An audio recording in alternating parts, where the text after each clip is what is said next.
Not sure how to tackle your taxes? Are you sweating the small print? You may be experiencing FOMO, the fear of messing up. The answer? Using TurboTax on Intuit Credit Karma. They help you get your biggest refund, and then we help you do more with it. With a personalized plan designed to help you hit your money goals.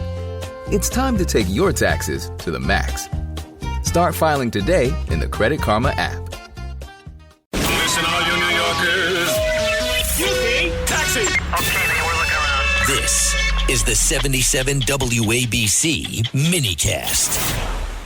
There is word that the Pentagon may be looking at sending 10,000 ground troops potentially to Iran, to that region there in the Middle East. Just a report out there, but it looks like there could be a whole bunch of ground troops that could be coming in to maybe fortify whatever plan is to take place. And if you look at the background of where things are at, it just came out a couple hours ago that the United States has taken out 10,000 different targets, 10,000 targets, decimated its Navy. Israel just took out the head of the Navy, the Secretary of Navy, if you will, for the Iranian Revolutionary Guard Corps.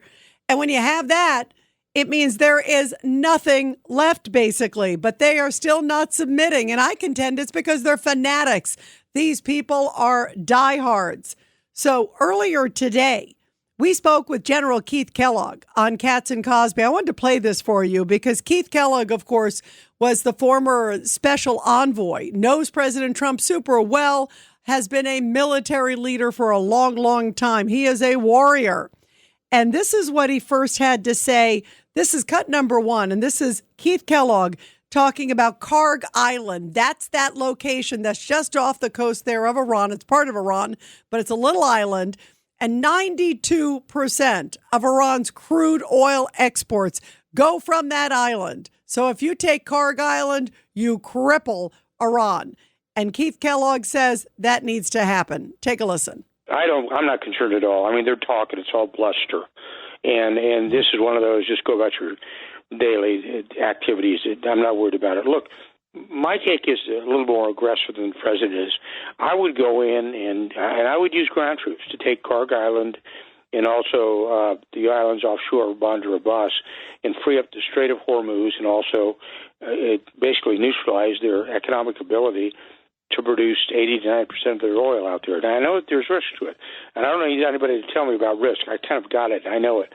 But, we've been, as Marco Rubio said the other day, we've been really at war with these guys. They've been at war with us over the last 40 years.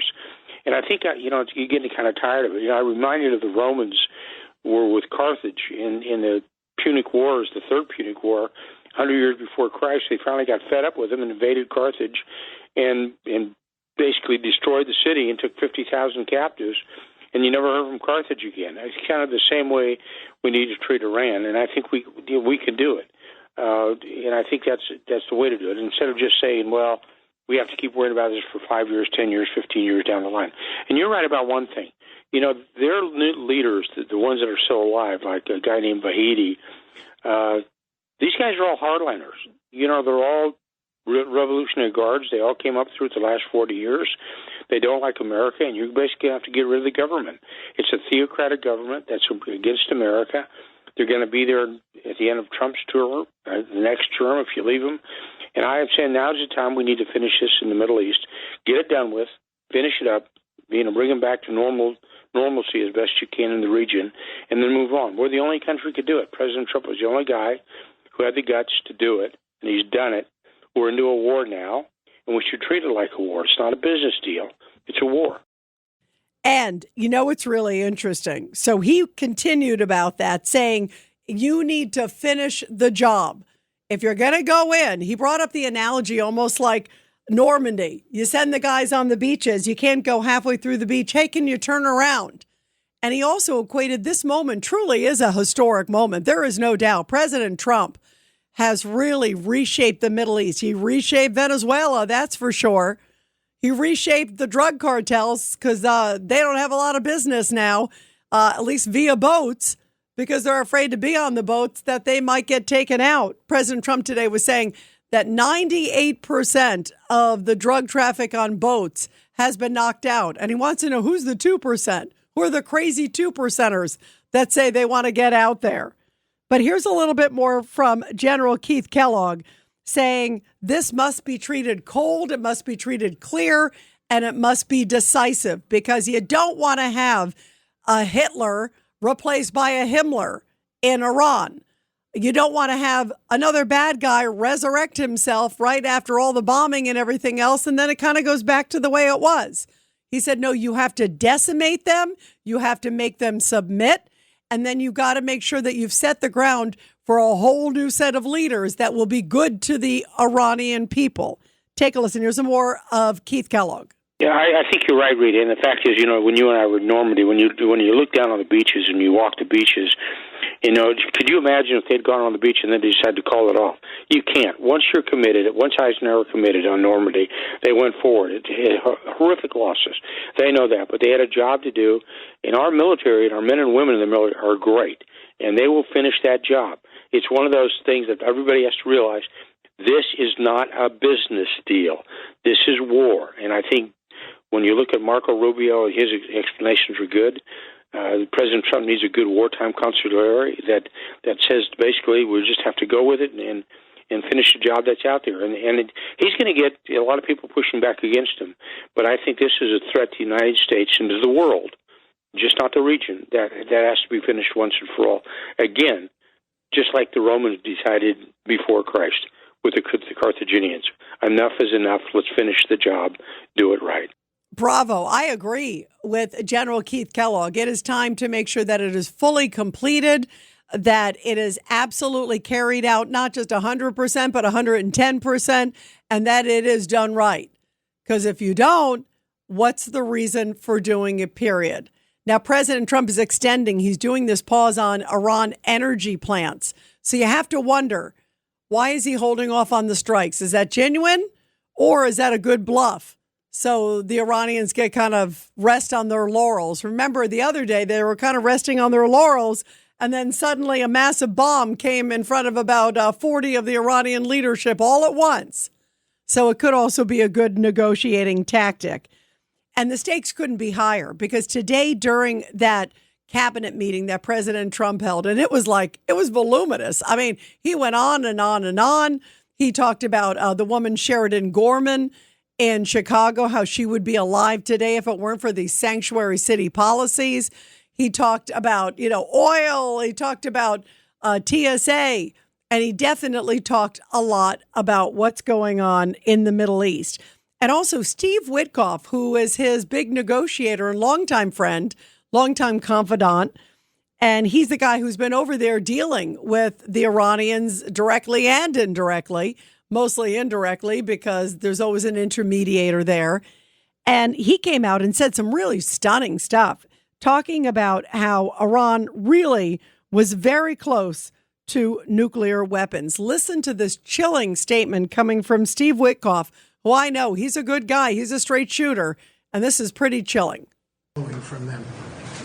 The Iranians have the inalienable right to enrich. Then we heard they possessed enough 60% enriched material, 460 kilograms, to make 11 atomic bombs. Finally, we heard the following statement. They would not give up diplomatically what we could not win militarily.